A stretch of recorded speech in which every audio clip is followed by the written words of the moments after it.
అందరికీ నమస్కారం. మీరు వినబోతున్న కథ 'అహాని కావల'. రచించిన వారు చంద్రికా శేఖర్ గారు. టైం చూసుకొని అలసటగా సీట్లోంచి లేచాను. ప్రభుత్వ రంగంలో ఒక పెద్ద బాధ్యత గల పదవిలో ఉన్నాను. రేపు ఉదయం జరిగే సీఎం గారి మీటింగ్లో కొన్ని విషయాల గురించి పవర్ పాయింట్ ప్రెజెంటేషన్ ఇవ్వాల్సింది. ఉదయం నుండి అదే పనిగా కూర్చొని వివరాలన్నీ పెన్ డ్రైవ్లో కాపీ చేశాను. వాటి తాలూకు ఫైలు నా పిఏ దగ్గరుంది.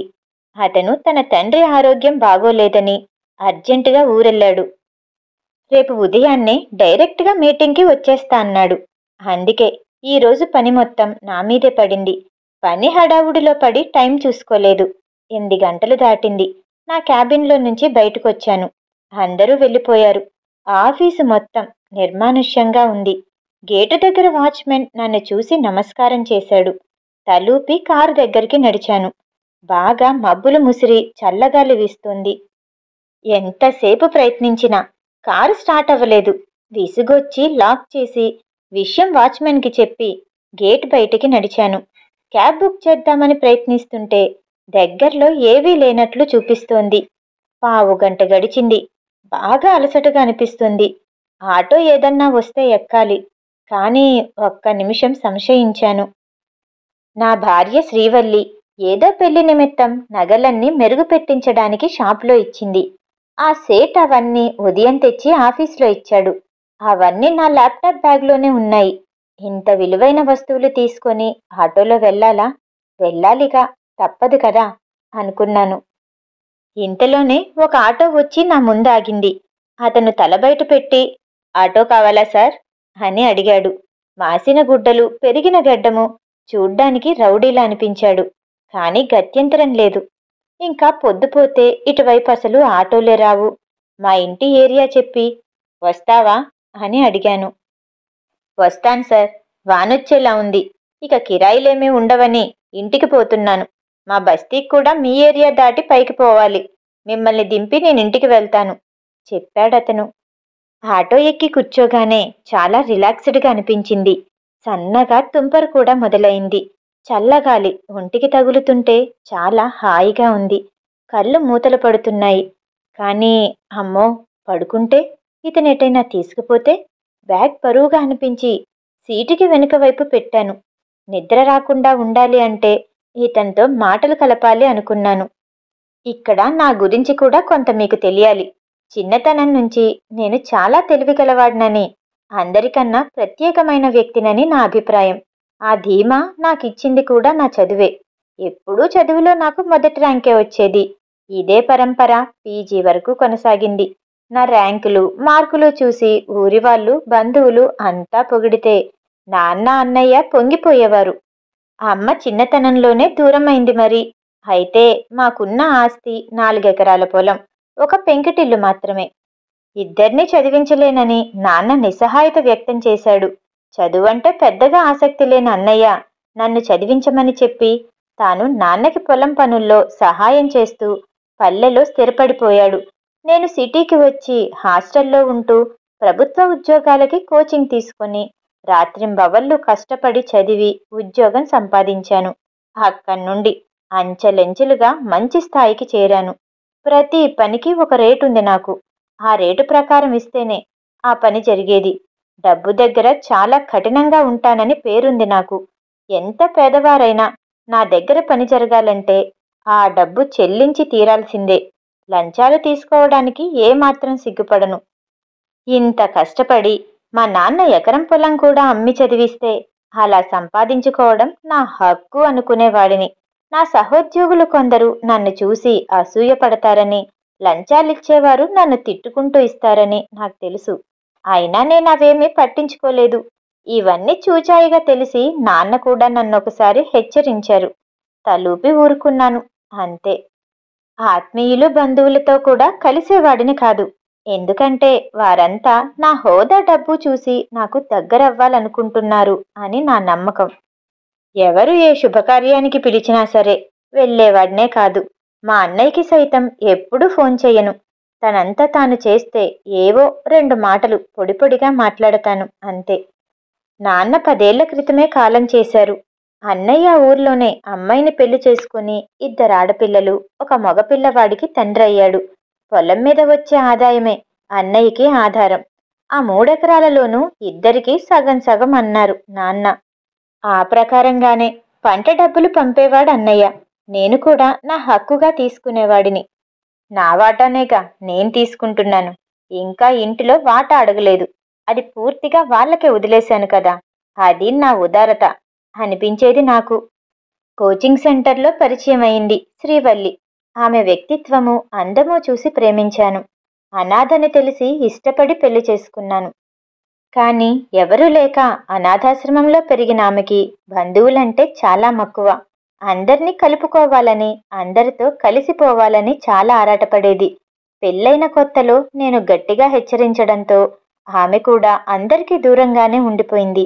అన్నయ్య వదినలతో మాత్రం తరచూ కాల్ చేసి మాట్లాడేది. నేనంతగా పట్టించుకోలేదు.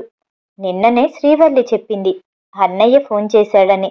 పెద్ద పిల్లకి మంచి సంబంధం వచ్చిందని, కట్న కానుకలు ఎక్కువగా అడుగుతున్నారని వెనకాడుతున్నామని చెప్పాడట వల్లితో. నేను పెద్దగా కల్పించుకోలేదు. నేను మౌనంగా విని ఊరుకున్నాను. కాని ఏ స్పందన లేని నన్ను చూసిన శ్రీవల్లి ముఖంలోని భావం నాకు పదే పదే గుర్తుకొచ్చింది. ఆటో వేగంగా వెళ్తుంది. నీ పేరేమిటోయ్? పలకరించాను. దాసు సార్, వినయంగా చెప్పాడతను. ఆహా, ఎక్కడుంటావు? ఏదో బస్తీ పేరు చెప్పాడతను. ఊరి చివర ఉండే చాలా పెద్ద బస్తీ అది. ఎందరు పిల్లలు? అడిగాను. 4 పిల్లలు సార్, చెప్పాడతను. 4 అన్నానని కాదుగాని నీకొచ్చే సంపాదనతో వీళ్ళని పోషించగలవా? అతిశయంగా అడిగాను. వాళ్ళే కాదు సార్, మా ఇంట్లో మొత్తం 10 మంది ఉంటాం, దాసు చెప్పాడు. 10 మందా? విస్మయంగా అడిగాను.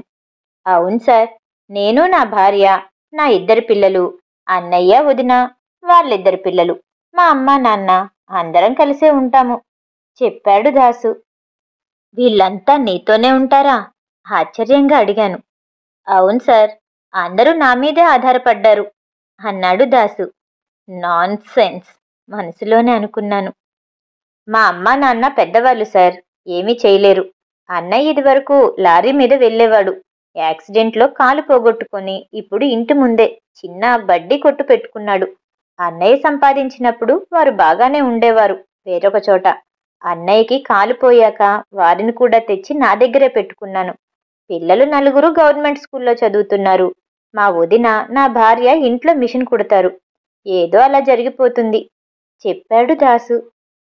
కాదు, అమ్మా నాన్న సరే, అన్నయ్య వదిన ఏదో పని చేసుకుని బతుకుతారు కదా. ఈ రోజుల్లో ఎవరి కుటుంబాన్ని వారే పోషించుకోవడం కష్టం. అలాంటిది ఇంతమంది బాధ్యత అంటే మాటలా?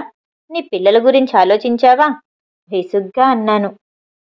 ఆ అంటే సార్, తోడబుట్టిన వాడిని కష్టంలో ఎలా వదిలేస్తాను సార్? కొంచెం ఇబ్బందిగానే ఉన్నా. అందరం సంతోషంగానే ఉన్నాం. నా పిల్లలతో పాటే నా అన్న పిల్లలును. తోడబుట్టిన వాడిని అలా వాడి కర్మానికి వదిలేస్తే ఇక మనిషి పుట్టుకకు అర్థమేంటి సార్? అన్నాడు దాసు. ఎవరో చెంప మీద చెల్లున చరిచినట్లు అనిపించింది. చి, ఏంటి మనుషులు, అన్నీ పనికిమాలిన తీరీలు చెప్తున్నాడు. ఇవన్నీ వాట్సాప్లో గుడ్ మార్నింగ్లకి కొటేషన్లు పెట్టుకోవడానికి తప్ప ఇక దేనికి పనికిరావు. మా అన్నయ్య కూడా అంతే. మగపిల్లాడి కోసం 2 ఆడపిల్లల్ని కని ఇప్పుడు పెళ్లి చేయలేక తిప్పలు పడుతున్నాడు. నేను చాలా ప్లాన్డ్గా ఒక అమ్మాయినే కని తనకి డిగ్రీ అవుతూనే మంచి సంబంధం చూసి పెళ్లి చేసి అమెరికా పంపేశాను. ఇంత సెంటిమెంటల్గా ఎలా ఉంటారో ఈ జనాలు. షిట్, చిరాగ్గా మనసులోనే అనుకున్నాను. మా ఏరియాకి రాగానే నేను చెప్తూ ఉంటే ఆ గుర్తుల ప్రకారం ఇల్లు చేర్చాడు దాసు. ఆటో దిగి డబ్బులిచ్చి వెళ్తుంటే ఉంటాను సార్, నమస్తే అని వెళ్ళిపోయాడు దాసు. లోపలికొచ్చి అలసటగా సోఫాలో కూలపడ్డాను. లోపల మాత్రం ఏదో అంతర్మథనం. దాసు మాట్లాడినవి ఏవీ కూడా నాకు మింగుడు పడటం లేదు. బయట వర్షం బాగా పెరిగింది. ఈదురుగాలులతో వాతావరణం భయానకంగా ఉంది. అక్కడికి లోపలున్న శ్రీవల్లి వచ్చింది. వచ్చారా? ఈ వాన్లో ఎలా వస్తారో అనుకుంటున్నాను. ఫ్రెష్ అయ్యి రండి, డిన్నర్ చేద్దాం. అవును, నగలు మీకు అప్పచెప్పానని అన్నాడు సేట్ కాల్ చేసినప్పుడు. ఆ బ్యాగ్ ఇటు ఇవ్వండి, లోపల పెట్టేస్తాను, చెప్పింది శ్రీవల్లి. అప్పుడు స్పృహలోకి వచ్చి పక్కన చూశాను. అరెరే! నా బ్యాగ్. అవును. నా బ్యాగ్ ఏది? ఆ! ఏదో ఆలోచనలో పడి సీటు వెనుక పెట్టి మర్చిపోయాను. బ్యాగ్ తీసుకోలేదు. అర్రే! ఎంత పని జరిగింది. అసలే ఇబ్బందుల్లో ఉన్నాడు దాసు. ఖచ్చితంగా బ్యాగ్ తీసేసే ఉంటాడు. అంత సొమ్ము ఎవరైనా వదులుతారా? అసలు ఈ లోపు ఇంకెవరన్నా ఎక్కుంటే? ఇదంతా ఒకెత్తైతే రేపు సీఎం మీటింగ్లో ఇవ్వాల్సిన ప్రెజెంటేషన్ వివరాలు మొత్తం కాపీ చేసిన పెన్ డ్రైవ్ కూడా అందులోనే ఉంది. వృత్తిపరంగా నాకిది చాలా ఇబ్బందే. ఖచ్చితంగా పై అధికారులకి నేను సంజాయిషీ ఇచ్చుకోవాలి. అవసరమైతే నాకు మెమో కూడా ఇస్తారు.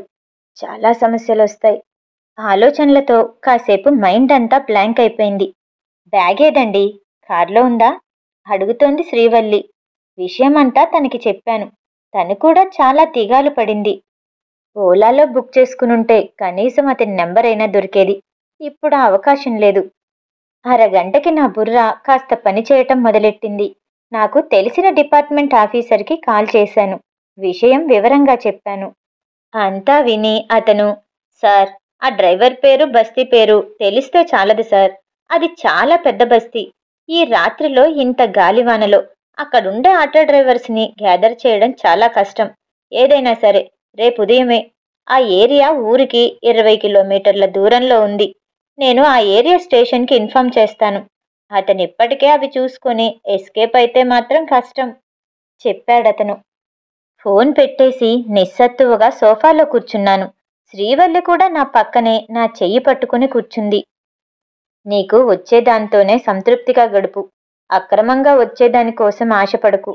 పరాయి సొమ్ము పాము వంటిదిరా శివ. నా అన్న గొంతు వినపడుతోంది. ఒరేయ్ శివ, ఈ ముగ్గురు పిల్లలను ఒక దారి చెయ్యాలిరా. ఆశగా నన్ను అర్థించిన అన్నయ్య మాటలు చెవిలో ప్రతిధ్వనిస్తున్నాయి. నేను డబ్బు సంపాదనలో పడి నా వాళ్ళని నిర్లక్ష్యం చేశానా? అదే నాకు శాపంగా మారిందా? ఆఖరి రోజుల్లో నాన్నని పట్టించుకోలేదు. అన్నయ్య ముగ్గురు పిల్లలతో ఎలా నెట్టుకొస్తున్నాడో ఏ రోజు నేను ఆలోచించలేదు. ఈరోజు నాకు కష్టం రాగానే అహం తగ్గి అయిన వాళ్ళు అందరూ గుర్తుకొస్తున్నారు. మెదడంతా మొద్దుబారిపోయింది. అలా ఎంతసేపు ఉన్నానో తెలీదు. కాలింగ్ బెల్ మోగింది. రాత్రి 11 గంటలు దాటింది.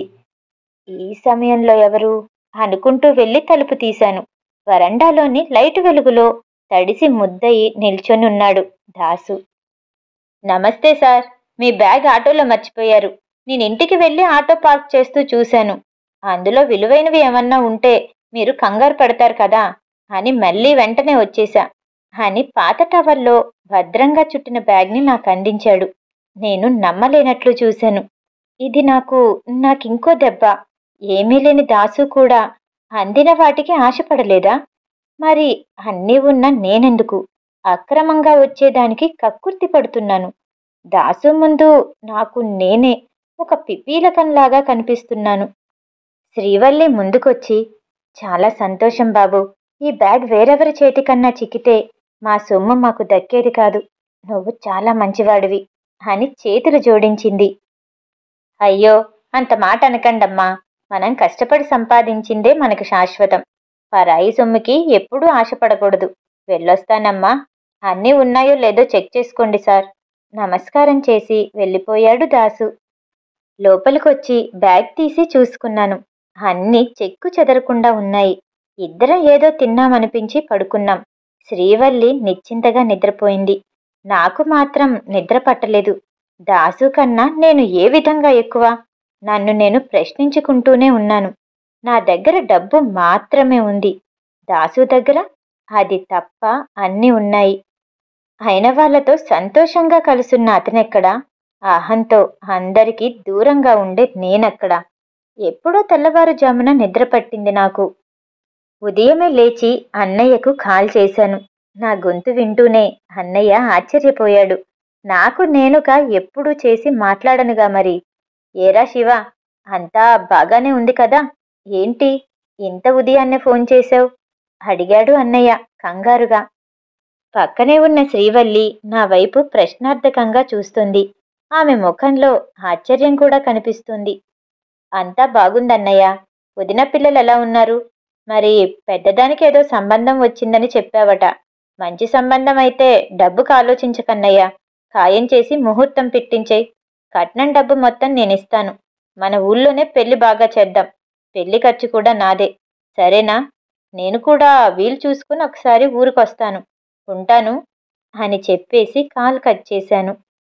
అటుపక్క ఈ మాటలు విని అన్నయ్య కుటుంబం ఎంత ఆనందపడతారో తెలిసిన నాకు సంతృప్తి గుండెల నిండా నిండిపోయింది. ఇది నాకు మునుపెన్నడూ ఎరుగని స్థితి. శ్రీవల్లి కూడా నా వైపు అలానే అబ్బురంగా చూస్తుంది. ఇన్ని సంవత్సరాల వైవాహిక జీవితంలో నేనెప్పుడూ చూడని భావం ఇప్పుడు ఆమె కళ్ళల్లో నాకు కనిపిస్తోంది. నెల తరువాత మా ఊరిలో మా ఇంటి ముందున్న కొబ్బరాకుల పందిరిలో అన్నయ్య కూతురి పెళ్లి జరుగుతోంది. అన్నయ్య వదిన పీటల మీద కూర్చునుంటే నేను శ్రీవల్లి అందర్నీ సాదరంగా ఆహ్వానిస్తున్నాం. నేను చూపించే ఆప్యాయతకి మా వాళ్ళందరూ పొంగిపోతున్నారు. అనుబంధాల విలువ తెలుసుకున్న నా రక్తం కొత్త ఉరకలేస్తుంది. అన్నయ్య మిగిలిన పిల్లలిద్దరినీ సిటీలో ఉంచి చదివించే బాధ్యత కూడా నేనే తీసుకున్నాను. వారు నన్ను దేవుళ్లా చూస్తున్నారు. ఇక శ్రీవల్లైతే చెప్పక్కర్లేదు. ఆమె కళ్ళల్లో నా పట్ల కనిపిస్తున్న ప్రేమ, ఆరాధన ఎన్ని కోట్లు సంపాదించినా నాకు దొరకలేదు. అహానికి అవతల ఒక అడుగు వేసి చూస్తే ఇంత సంతృప్తి దొరుకుతుందా? ముహూర్తం సమయం కావడంతో మంగళ వాయిద్యాలు జోరుగా మోగుతున్నాయి. పందిట్లోనే కాదు, నా మదిలో కూడా. అక్షింతలు వేసి వధూవరులను ఆశీర్వదించడానికి శ్రీవల్లి చెయ్యి పట్టుకొని పందింట్లోకి నడిచాను. శివరామనబడే నేను. కథ సమాప్తం. ఈ కథ వినటం మీకు నచ్చినట్టయితే లైక్ చేసి సబ్స్క్రైబ్ చేయండి. మళ్ళీ రేపు కలుద్దాం. నమస్తే.